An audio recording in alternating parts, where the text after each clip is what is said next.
particularly for that personal vignette. Let's turn now to Mr. Charles Morito.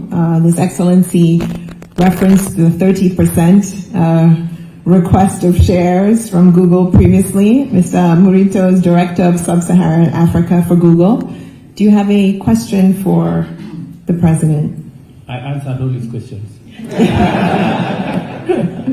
That you did. So, Your Excellency, I think what I may ask is perhaps make a quick comment, especially as Kenya is working towards its economic prosperity journey. It's imperative for us to really harness the power of AI, which I was happy that no one mentioned it before, so that at least I get the opportunity to be the first to talk about it here.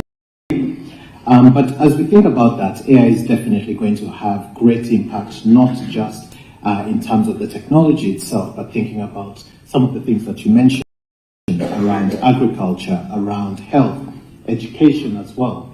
And it's something that really we think about as what we call a general purpose technology, which is really the foundation of everything else to be built upon. So it's not about technology itself, but really what it can do to accelerate the economic growth. And as we know, we in Africa definitely need that. So, Your Excellency, as you know, we did sign our joint statement of collaboration earlier this year in DC, and there's been quite a lot of progress in that around the national AI policy, and I commend your government for working closely on that. So my question to you, and really my offer, is that we as Google are working closely with other technology companies as well as other private sector companies are really on standby to offer any support that you and your administration want. And so please reach out to us if we need to help, especially around AI and all the implications that it can have to accelerate the economic growth for Kenya and all the other countries across the continent. Thank you so much, Your Honor. Your Excellency. Thank you very much, Charles. And I agree with you that your support in that space around AI has been immense. We're actually playing catch up, because I was very pleasantly surprised. I went to one of our technical training colleges and I found a young man there, I think his name was Brian. And Brian told me that he is working for an AI company in Germany. And this is a college that is in remote Kenya, 400 kilometers from Nairobi. That Brian doesn't have a passport. He has never been to the capital city of Nairobi, but he works for an AI company in Germany. That is, the kind of space where we are. Meanwhile, as government, we are yet to figure out how to deal with AI. We've just finished the policy, and I'm happy to report here that Parliament is now seized with the necessary legislation and guidelines that will support our AI journey. But already we are leveraging on AI to do two very important things. One, we are leveraging on AI to do our means testing instrument for how we are distributing education money to beneficiaries, so that we can use AI to get the algorithms that will give us what is the financial status of which parent. We are using the same to desegregate how we distribute our fertilizer to farmers. And we are now using it for the beneficiaries of our universal health coverage program. There are people who government has to pay for because they cannot afford. Again, AI is helping us in that space. But finally, maybe something that I would ask Charles here is the challenge we have with the negative effects of AI. We have a lot of generative stuff, fake news, misinformation, disinformation. Some of it that hardly people know can know what is true from what is not true. And it is quite a menace. So again, that's the space that we need to work together. And finally, to think about cybersecurity. We still have very serious challenges around cyber security. Sometimes I have to call Peter to figure out when government services are attacked, and he's been immensely useful with the Safaricom and other players. So again, I think there is scope for us to collaborate with Google and others so that we can better secure that place. And even the conversation we are having in the Summit of the Future is about artificial intelligence, the misuse and the misuse. There are those who are missing the opportunity to use it, and there are those, of course, who are in the space I've talked about. So again, that is space we can all think about. Thank you, Your Excellency, and thank you, Charles, for that question. I'm going to turn this now to Mr. Unice Tammer, Senior Director, Government Relations and Public Policy at Procter & Gamble. And Unice, I'm wondering if Charles referenced that AI had not been spoken about before, so it's something new. If you have a new question for the President, not to put you on the spot. Definitely, I'm put on the spot. Thank you so much. So welcome. Thank you, Mr. President. It's a pleasure to be here. I really was glad to hear about the potential and expansion of the U.S.-Kenya trade agreement, and of course the tax reforms we're talking about internally are massive and very well appreciated. One other further area that can improve the further ecosystem for us as Procter & Gamble is the expansion of the African Continental Free Trade Agreement deployment across the continent. It's a great opportunity across the board for inter-Africa trade.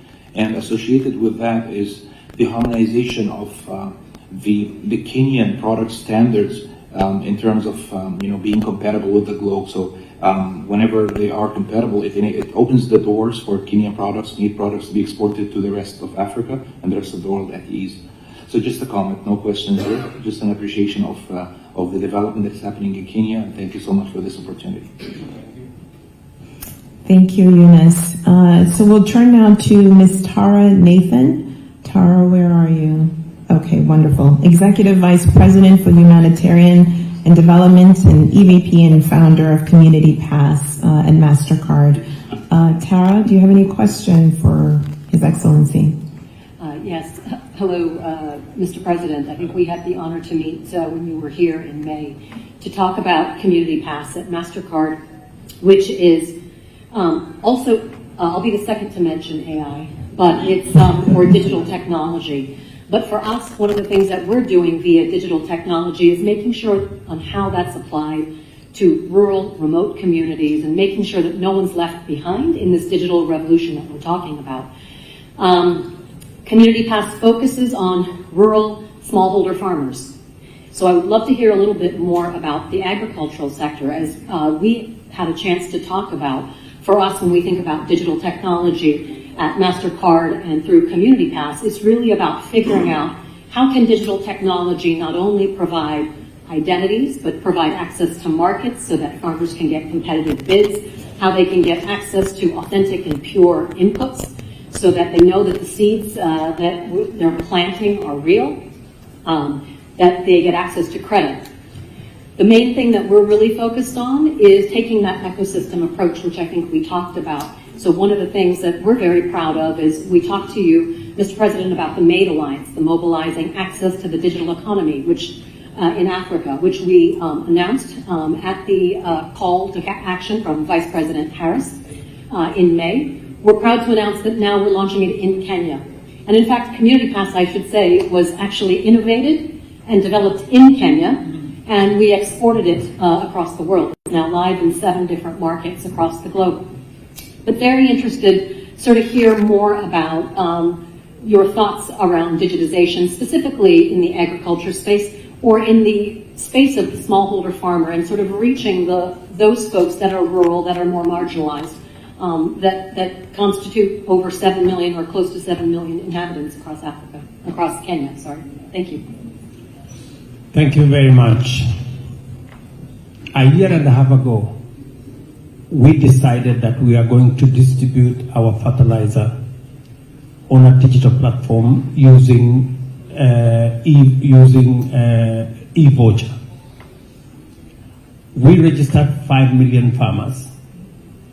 And every farmer today in Kenya has a voucher that gives them a government subsidy, and therefore they pay less what the government has subsidized on fertilizer. It is amazing. And in fact, I went to one of the depots to see. There is no cash. Everybody has come with their phone, with their voucher, and they are paying using a digital platform. It has done three things for our Kenyan farmers. It has increased efficiency, it has increased transparency, and today we have a record as government as to how much money we are going to pay, because we can easily reconcile the vouchers that have been given out by our depots from what the farmers have bought. And number three, it has also given us accuracy that farmers are buying seeds and fertilizer that is certified by our KEFIS, the certifying agency in Kenya. So Peter here will tell you they worked with us on developing, again, the voucher framework with them, and many banks are part of that ecosystem. And I'm sure my good brother here from NCBA can confirm that the banking industry are now part of that ecosystem of working with us on that digital platform to be able to distribute fertilizer. One last thing is it's very interesting today on the predictability of weather. I mean, the simple gadgets that today are being used by farmers to know when to plant. They can predict up to a month of what's going to happen. And I find, even in my farm, that my farm manager can tell me we should plant on Tuesday next week because there will be rain on Thursday and Friday. And that really is phenomenal. This is something that has never been the case. So there is much more accuracy, especially in the context of climate change, on when farmers can plant, on when they can do the next step. And therefore, I would look forward to the rollout of the technology you have talked to me about, and hopefully we can build it into the ecosystem that exists at the moment. Thank you, Your Excellency. Last question we have from John Kachora of Kenyan Private Sector Alliance. You heard earlier from Jazz for KEPSA. John, where are you? I am here. I couldn't find you in the audience. That would be why. Maybe what I'll do is make a couple of comments. When the president was speaking, there were a couple of questions regarding accessibility to finance from Adama and, of course, from the chairman, the former chairman, from ABSA. I'm also from ABSA, by the way, Your Excellency, on financial reforms. I thought I would really mention two things. One is that Kenya has one of the highest financial inclusion rates in Africa at 86% as of last year. It's one of the highest in Africa. Beyond that, I think, is the question of what the government has done. I think one thing that perhaps is not talked out a lot, Your Excellency, is the effect of the Hustler Fund as far as financial inclusion is concerned. Quite often we measure financial inclusion in terms of transactions, and of course M-Pesa has done a very good job of bringing people into that. But I think really financial inclusion must have the other two components, which is savings as well as borrowings. And I think what Hustler Fund has done is bring the rest of the population that was bring transactions on M-Pesa but not being able to borrow and to save into that saving culture. So today I would say that number, I'm waiting for the next survey. I would say, Your Excellency, I'll be surprised if you're not over 90% in terms of financial inclusion. So really good job on that. I think the other comment that perhaps I would make is that obviously there was the news about Kenya getting gold listed as far as the is concerned.